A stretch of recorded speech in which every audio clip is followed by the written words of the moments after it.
بندے کا مصنوعی مثانہ لگا ہوا ہے، مجبوراً مجھے 1 گھنٹے کے بعد وہ خالی کرنا پڑتا ہے، تو آپ اس کے ساتھ پلاسٹک کی تھیلی لگوا لیں، کوئی بات نہیں، تو آپ کرتے رہیں، عمرہ کرتے رہیں۔ ہمارے اندر جو بلیڈر ہے اس میں تو پیشاب کھڑا ہے نا، تو اگر مصنوعی بلیڈر میں آ جائے گا تو کیا ہو جائے گا؟ ہمارے ملک میں مولوی زور زور سے جنازہ پڑھاتے ہیں، چلو اچھا ہے، پڑھاتے رہیں، ہمیں کیا ہے، لیکن ان کے باپ دادا بغیر زور والے جنازے سے پڑھائے گئے ہیں، ان کا پتہ نہیں کیا ہوگا۔ ایسے بس روز ایک نیا مسئلہ نکال لیتے ہیں لوگوں کو پریشان کرنے کے۔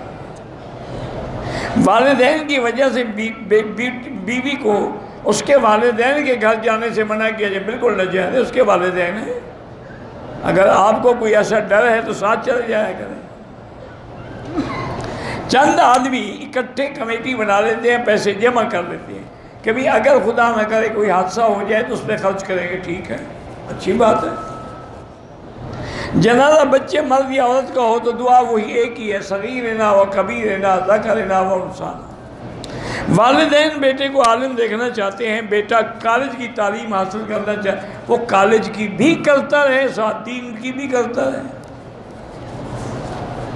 اس کو کہو ہم تمہارا شوق مانتے ہیں تو ہمارا بھی مانو، 6 گھنٹے تم اپنا کالج میں پڑھو، 1 گھنٹہ دین والا پڑھ لو۔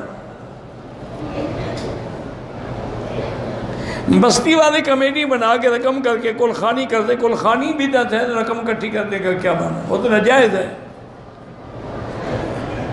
میں جب سوتا ہوں تو ماں سوا بنین کے اور کپڑا مجھ پہ کوئی نہیں ہوتا، اگر اکیلے ہو تو کوئی بات نہیں،